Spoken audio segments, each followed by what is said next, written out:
Hi everyone, it's Teacher Caitlin.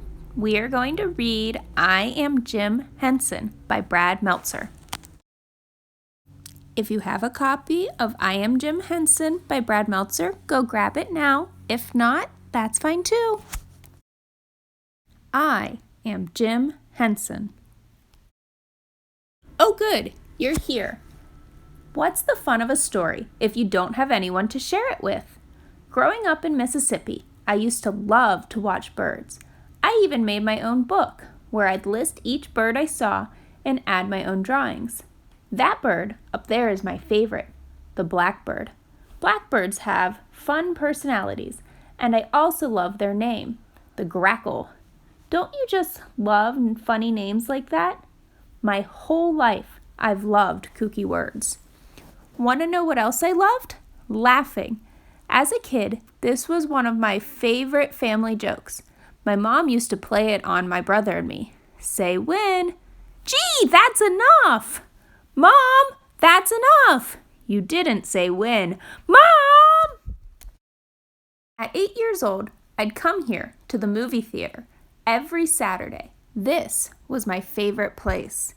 For 15 cents, I could get a bag of popcorn and spend the whole day watching cartoons, newsreels, action movies, and comedies.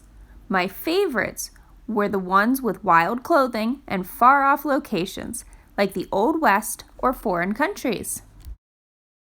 The rest of the week, my friends and I would recreate what we saw in the movies, using homemade props and costumes. Look! The great snake charmer! Bedsheet as a turban, garden hose as a snake. Look! A star tattoo! A cork cut like a star, then charred black. Star tattoo that bad guy had in the movie. With a little imagination, we'd start pretending. There was no limit to what we could create. My grandparents played a big role in my life. I got my middle name, Maury, from my grandfather, who loved to laugh too. But he never laughed at anyone, never made fun of people. As for my grandmother, she was my best audience. When she came over to visit, we'd used to paint, glue, and crayons to make the most amazing art projects. She was one of who encouraged me to draw things that made me happy. Monsters with giant mouths and birds with big eyes. Ta-da! I adore it, Jimmy. Now tell me a story about each creature. Those days with my grandmother changed my life. She encouraged me to tell stories. She supported my love of reading, and she was amazing with a needle and thread. She could sew anything. What is it? It's a coat made out of an army blanket. Like it? Gee, I really do.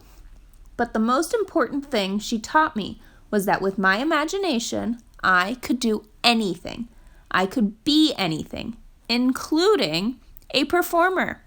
One night, during a skit in Cub Scouts, I had one of my friends stand in front of everyone with his hands behind his back. Then, I put my own hands in and, what's so funny? I'm being serious here. I can still hear the crowd laughing. I always loved a good performance.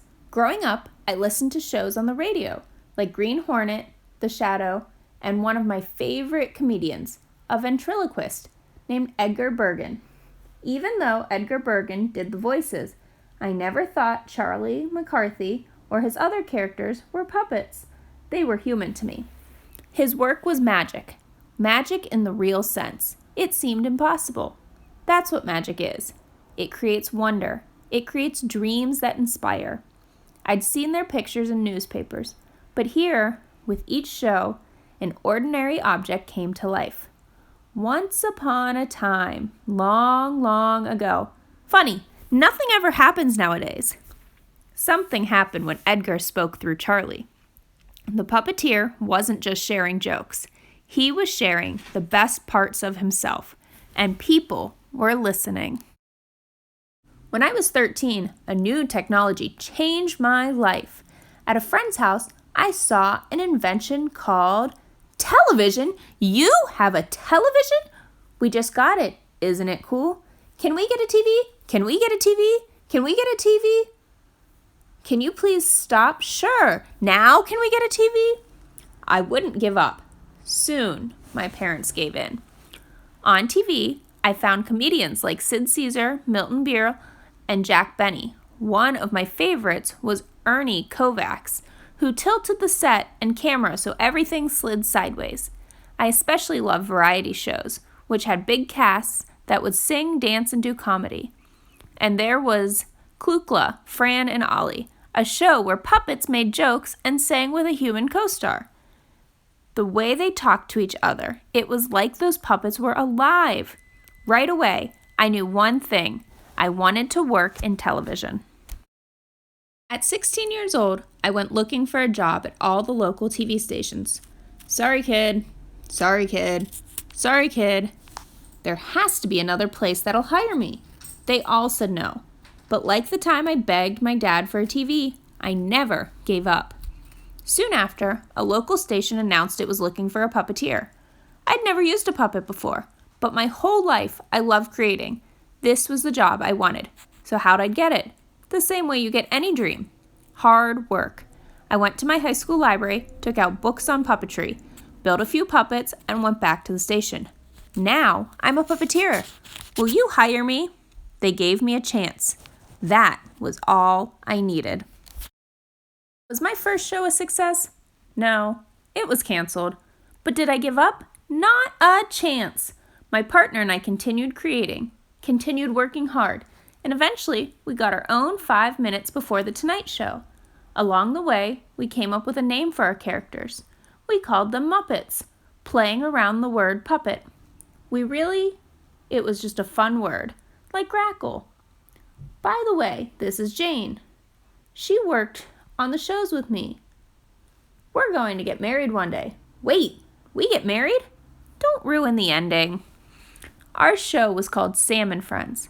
We needed a new puppet. And the answer was right in plain sight. I was 18 years old and found my mother's old wool coat. I cut it apart and sewed a new body. My grandmother taught me that one. I gave it a pointed face. I glued on the halves of a ping pong balls for eyes. And then I became the one who performed his voice. Yes, he was turquoise back then. He wasn't even a frog. But he did have a name.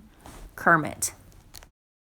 With each show, I kept inventing new characters, dreaming up new ways to make people laugh.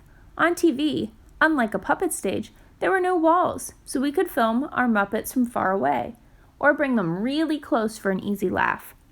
While old-fashioned puppets had frozen expressions, our Muppets' faces could move.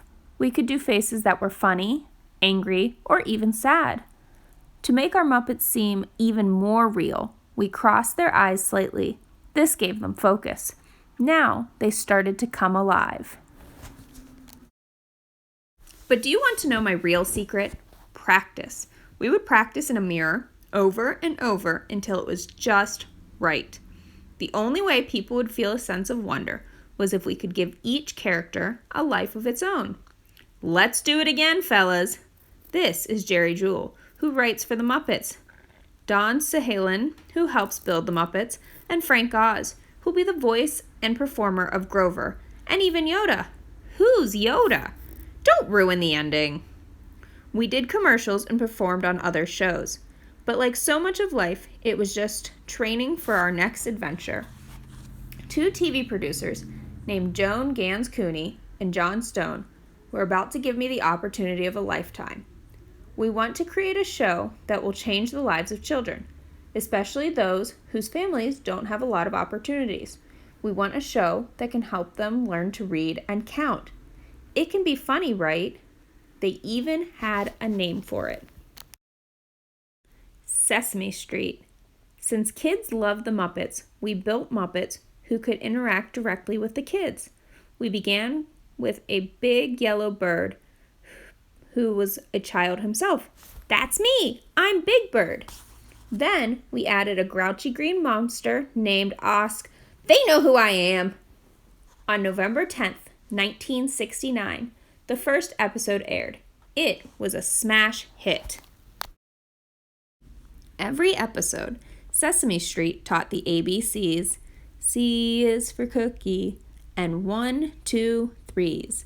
That's 4 beautiful, ah ha ha, bats.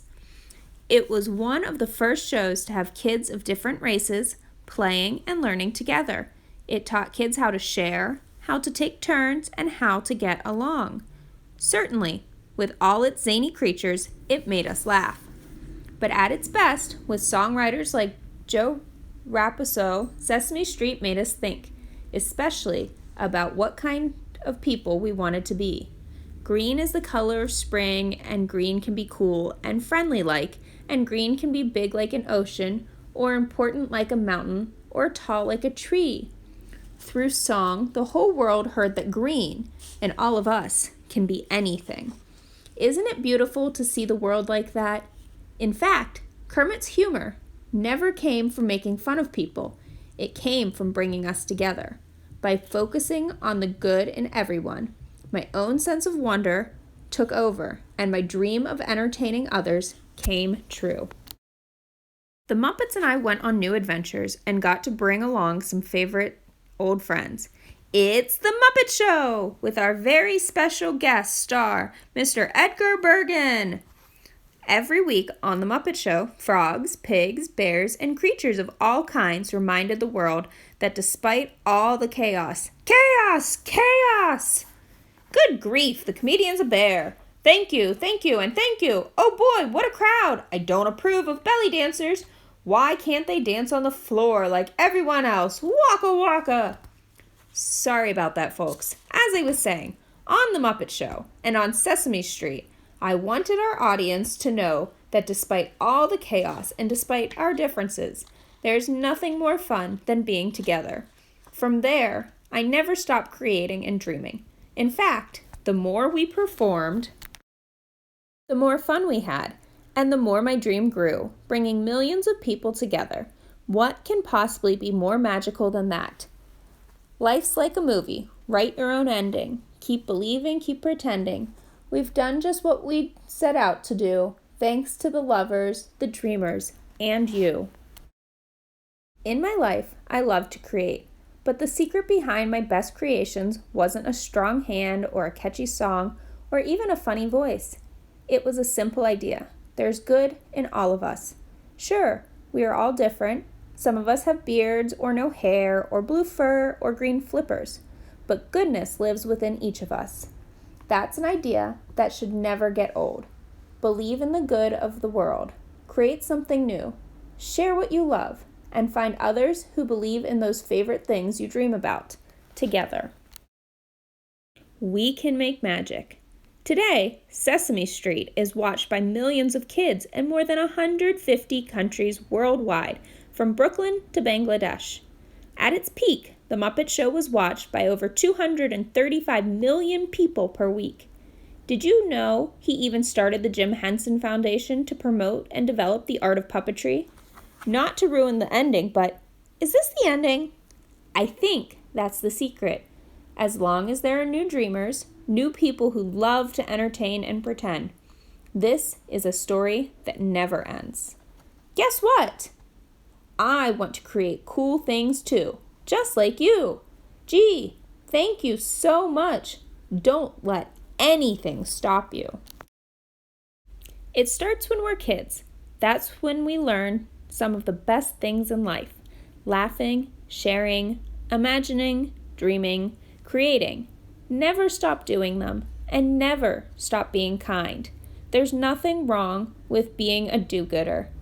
I am Jim Henson, and I will keep believing and keep pretending. I've got a dream too, but it's about singing and dancing and making people happy. That's the kind of dream that gets better the more people you share it with. Kermit the Frog. And you can take some time and look at this page at the timeline of Jim Henson's life and the pictures of growing Sesame Street. Book over. Go home. Go home. Bye-bye. And that's it, friends. Thank you for reading with me. I hope you enjoyed our story. I am Jim Henson. Keep believing and keep pretending.